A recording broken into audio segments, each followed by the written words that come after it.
Hello, this is our MEC 734 presentation by Kunj, Dylan, Naroshan, Saeed, and Anand.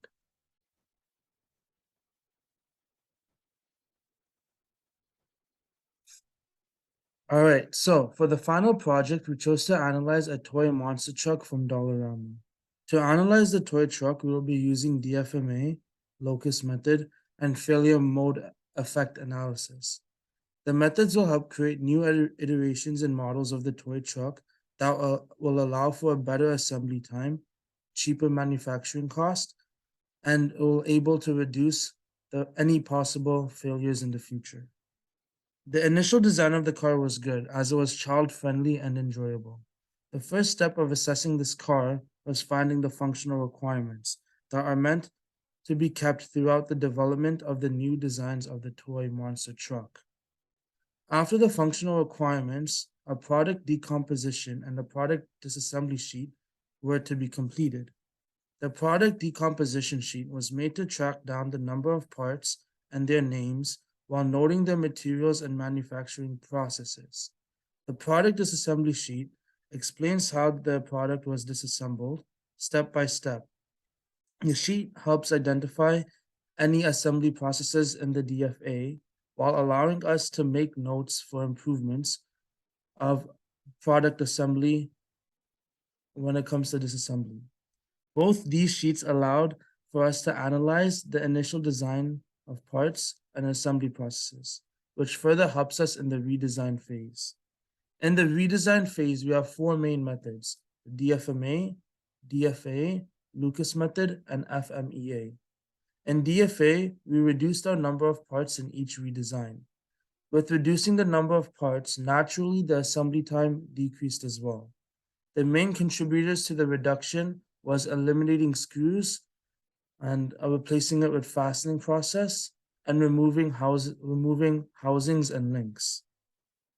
For the Lucas method, we have used the functional criteria chart, handling analysis, and insertion analysis tables to come up with the sums that would indicate the parts that would be eliminated. The functional criteria chart allows us to analyze each part through a series of prompts that helps us determine whether the part is essential to the product or not.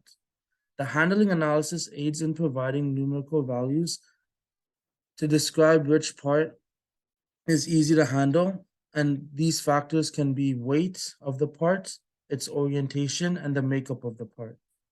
Lastly, the insertion table explains how each part is inserted into the product. For the first redesign, the numbers tell us that the screws needed to be removed. There were like 6 screws, so their score even had to be multiplied. Also, the screws are difficult to insert, which adds to the product total of the insertion sum. Redesign 1 will not have any screws and will be resorting to snap fit to connect the frames together. All right, so before we got into the specifics of any sort of design or anything like that, we first disassembled the product. Firstly, just because we wanted to get a sense of the parts that were involved and that composed of the car, and generally the manufacturing process and how we can approach the redesign from that perspective in particular. So the first step was to remove the top frame from the toy car, and that separates it into its own subassembly. So this was a snap fit, and then within that subassembly there was a few parts that were being held together primarily through screws. And through the disassembly process rather, we found that there was a lot of things that we could use for the redesign.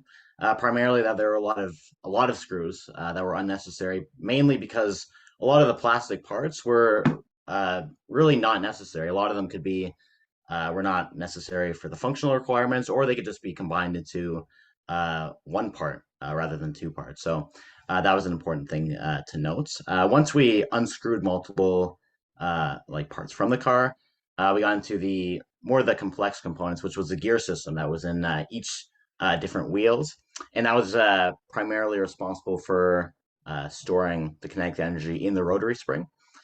We found that the gear system in the disassembly was very difficult to disassemble, mainly because of the size of the springs and just the general orientation of how they're put together. It's very difficult to handle and difficult to assemble. So that was something that was important. So once we removed the top part and we unscrewed everything and we got to the gears, it kind of gave us a decent understanding and a foundation of how we can redesign this purely from a manufacturing perspective. Yeah, so here it says we unscrewed the bottom frame from the bottom frame housing, and the gearbox was snapped open, showcasing the gears inside. And like I said, the gears were more complex, and they were held together mainly just by the gearboxing, which made it difficult to put together because they were held in place without any screwing or anything like that. So because of all these extra gears and stuff, for the sake of simplicity of insertion, we thought that could be a good approach to for redesign by minimizing the amount of gears. So in terms of the product decomposition, once we disassembled all the parts, we create a cohesive list of everything that was made from the car. So through this list, you can kind of see that a lot of the parts are unnecessary. A lot of them are really made of the same material. It's all made of this plastic black material, and they're not really necessary for the functional requirements.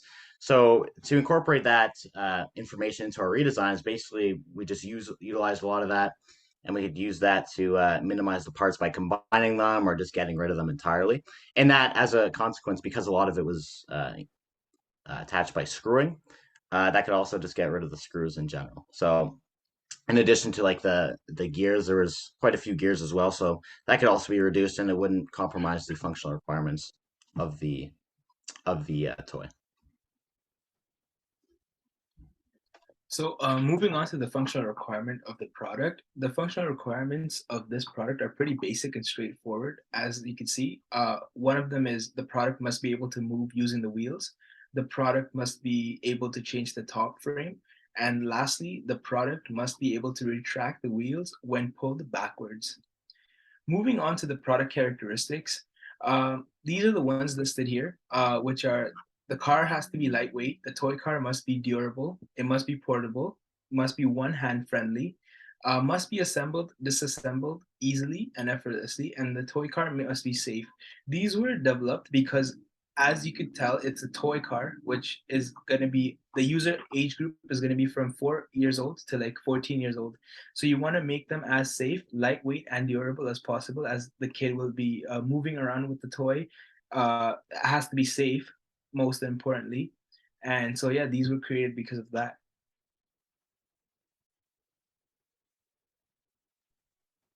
So, hi everyone. So during the analysis, we conducted a user experience survey that asked the following questions. How much should a toy car weigh? How much should someone pay for this toy? What's the one feature a toy car should have? What would you add to this toy? Any additional features? And finally, would you take this toy anywhere outside? I will now pass the baton to Niroshan. Yeah, so now we have three types of users that have experience with this product. It would be online, personal, which is myself, and family. So, according to online, which is the car you can see at the bottom right, as from Amazon, the pros that they mentioned was the toy is really durable, as many parents in one of their accounts accounted for their kids throwing them around and they're still in one piece and intact, like no damages at all. The trucks are also really colorful, as you can see, and are very attractive. The truck is able to climb over small objects, but gives it the monster truck feel. The con was the car was too small for the parents, but this can also be very subjective because it can also be, the perfect size for a child. This product received 4.7 stars out of 5 with over 1,000 ratings, so it is reliable. So from our product, our monster trucks are very similar in looks and functionality to the product from Amazon. The 4-pack monster truck comes in a pack of 4 and costs $20, which is similar to our estimated product amount of $4.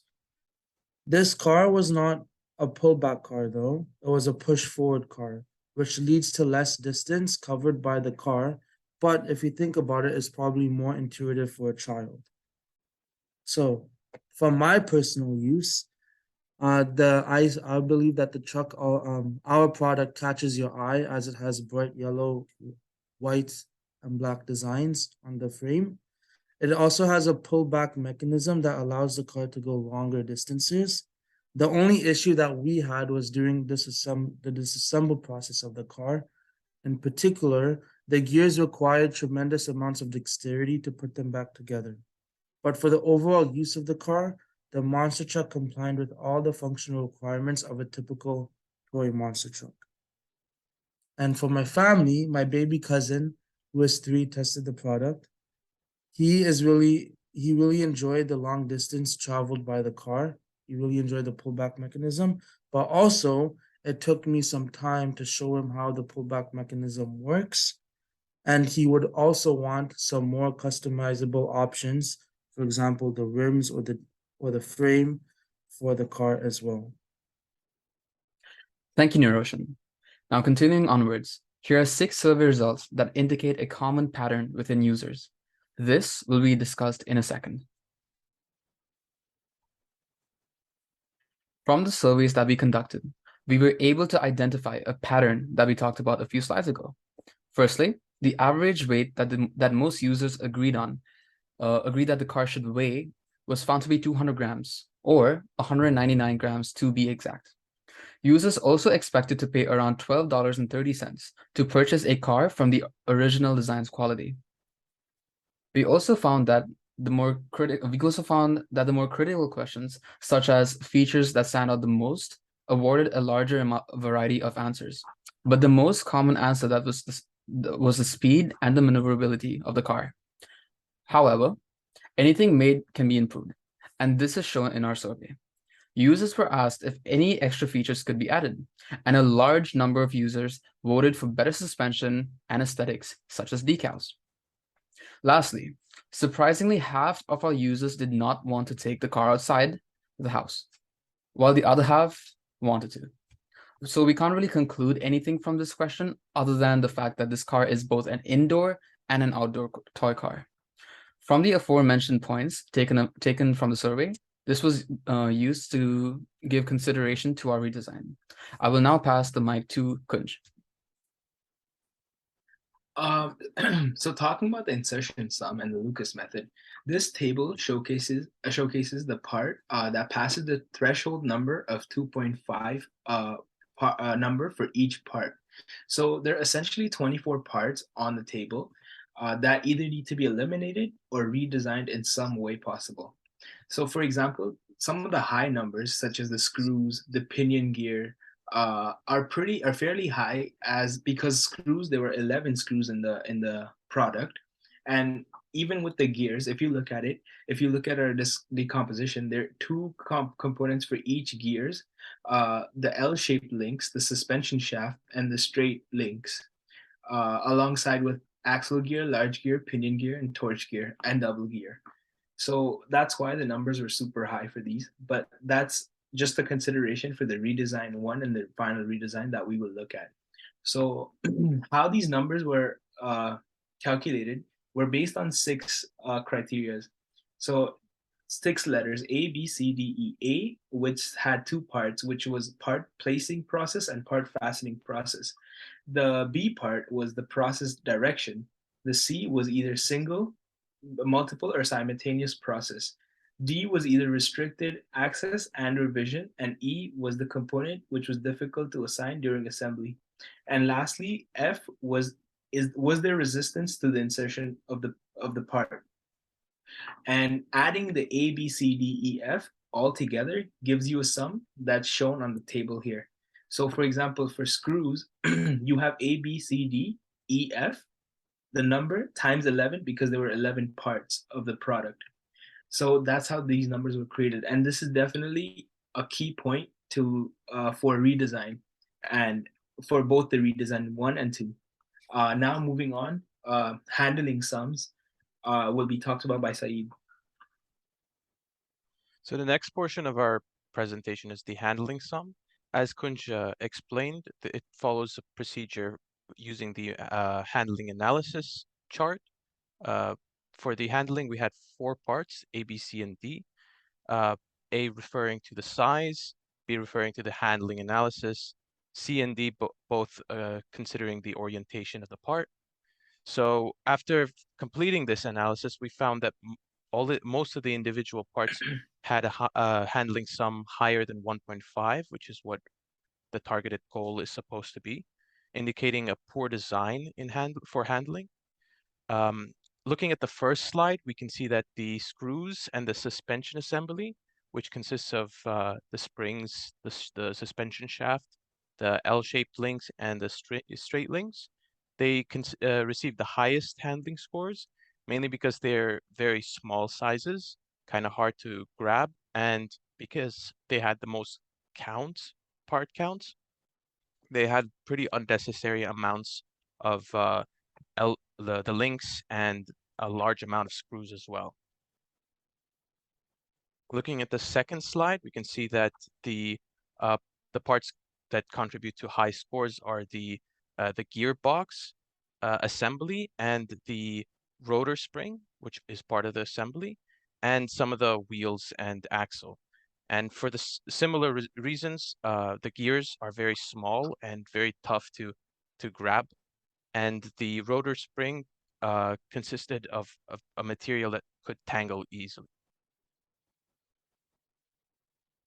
So moving on to the original design of Lucas using the Lucas method, this is a slide that basically showcases the handling sum, the insertion sum for each part, and how it was conducted. For example, the ABCDs for the handling sum added up together gives you a sum of handling. The ABCDEF gives you a sum for insertion, and they're just added up together just to showcase the parts. Also, in addition to that, the non-essential and the essential parts were also displayed. A parts being 8 of them, and B parts being 19, and which those two parts, like the A parts and B parts, give you a design efficiency of 29.63% for the design for the current product. Moving on to the ASF of the current design. The basic purpose for the ASF is to visually represent the assembly process using shapes, so it's easier to understand. Alongside that, the secondary operations such as reorientation, additional screwing, removal of tool and addition of tool, and etc. are considered when developing a ASF.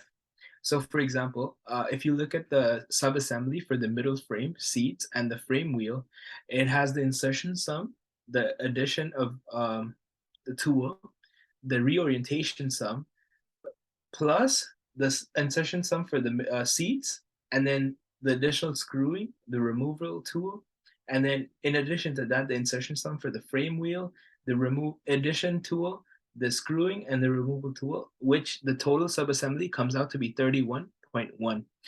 And the double circles are basically all the subassemblies added up together, in addition to the square boxes. And that gives you a total sum for insertion using the ASF, which comes out to be 296, which is definitely on the higher side, as this will be considered in the redesign stages. And this is the main purpose of doing this, is to find out the sum, which is 296, and also to find the insertion ratio that we will help reduce in the redesign components of the report. And moving on to FMEA, moving the mic along to Dylan. Yes. So the failure mode and effects analysis, in essence, basically a analysis method for identifying and preventing potential problems. And this was incorporated for a few reasons. Mainly, just overall increases the product quality and just increases customer satisfaction, and just gives us an opportunity to analyze what different parts are and how they're working together, and what potential problems they could cause and how they could be improved on. So there was a couple of problem areas that we identified through just using the product and just asking users about their surveys. And the first one that I'll talk about is the gear system and the rotor spring. The gear system, in essence, is basically responsible for storing the kinetic energy from spinning the wheels and putting it in the spring. And then when you release it, it sets the car and propels it forward. So the process step from this is pulling the car back to store energy in the rotor spring. The potential failure mode, which failure mode is essentially what the failure is. The first one for this particular item here is not pulling the car far enough. The effects from this potential failure is the car not having enough energy stored to propel forward. Severity of this is fairly low because it doesn't harm the car in any way. It doesn't compromise the structural integrity. So it was rated a 3. Potential causes of failure is general ambiguity with respect to the amount that the car must be pulled back. So there's no indication that tells the user how far it must be pulled back. So it's difficult to detect, and probably because of that would cause some level of uncertainty. So because of occurrence not being too high but also not being too low, I put it as 5, just because generally it's ambiguous, but it's pretty intuitive as well, so it's not too difficult. So in terms of the current detection or prevention measures, there is really none in place. There's no indication to tell you when to release the car. So for that, I put none. And then consequently, the detection number I put is 9 because there's no real easy way to tell that there is. The way that you pulled it back is fine. So the current RPN, which is basically a multiplication between the severity number and the occurrence number and the detection number, comes out to 135. And some actions that we could take in be implemented into our redesign could be the like an indicator that displays how far the car must be pulled back, because really this issue of not pulling it back far enough isn't very severe, so having a slight indicator could make it easily fixable. And then the new values of severity, occurrence, and detection are all 3 respectively, and then ultimately updated RPN of 27. In terms of the second failure mode for the gear system is pulling it back too far, which is a little bit different in terms of the consequences from not pulling it back far enough. The excessive force from the gear system can compromise the structural integrity of the gears, and it could cause it to potentially break or not function properly. So the severity is a bit higher, so I put that as a 7. And then potential causes of failure, again, is really the same as not pulling it back far enough. There's no real indication that could identify when is appropriate to release it. So I put that occurrence factor as 5 as well. The current detection or prevention measures, there is a little bit of an indication. When you pull it back to a certain extent, it is a little bit more difficult to apply more force. So you can sort of somewhat tell when is appropriate to release, but ultimately there's no real implementation that actually shows it clearly. So for that reason, I put 8. And then the current RPN is 280, and that's mainly because of the force on the gear system could potentially break the car and take away one of the functional requirements. So redesigning the gear system with less gears, so there are fewer moving parts that are susceptible to damage, can reduce this and ultimately come to an updated RPN of 45. And a couple more items that may have some minor failures. Firstly is the tires. The main idea of this is that rolling it on rough surfaces could potentially cause the tires to fade over time. It's not too much of an issue because it's pretty easy to detect, and ultimately it's not really going to affect the functional requirements too much. So there are no necessary actions to be taken. And then the middle frame that I've noticed that it could be snapped off and on.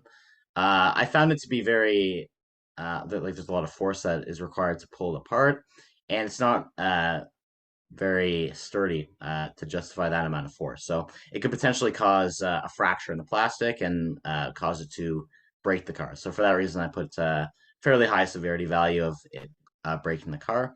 And then potential causes of failures is that really that it's not strong enough. So potential action that could be taken to fix this really could be the redesign of the snap fit to make it a bit more suitable for frequent use and to make it a bit more sturdy. And that would reduce the RPN from 288 to an updated RPN of 112.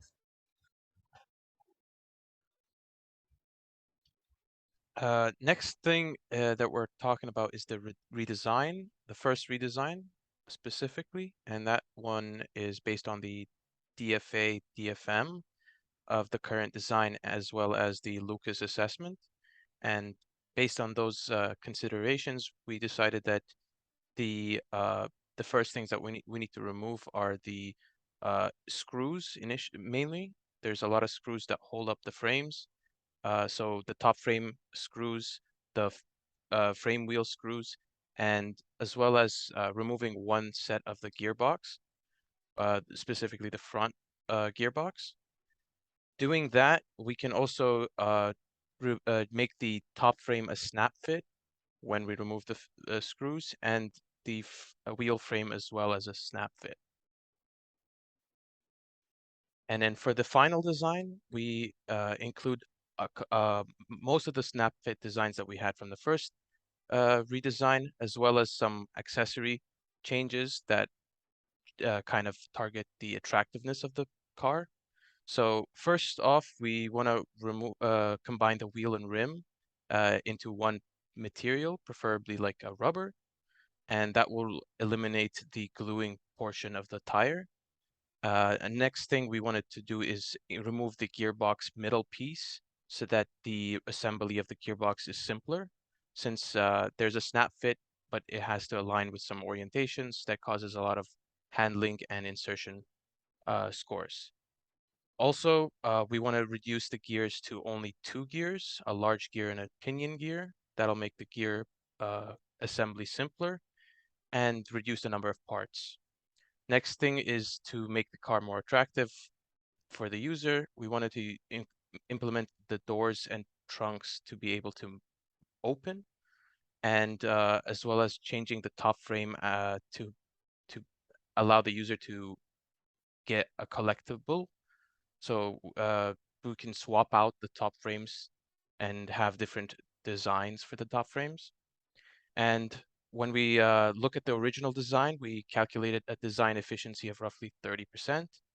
And following these final redesign changes, we expect a design efficiency of about 60%. Thank you, Saeed. Now, moving on to the finale. As you can see, we completed most of, if not all, the initial hand-in requirements. Additionally, our concept and final designs are complete. However, we only have a few remaining tasks in hand, which can be completed within the next week. Written down below is a list of all the tasks to be completed. We have the final redesign DFMA, partial Lucas method, ASF diagram, FMEA, and decision matrix to complete for the final design. Thank you for attending this presentation, and we hope you have a great day.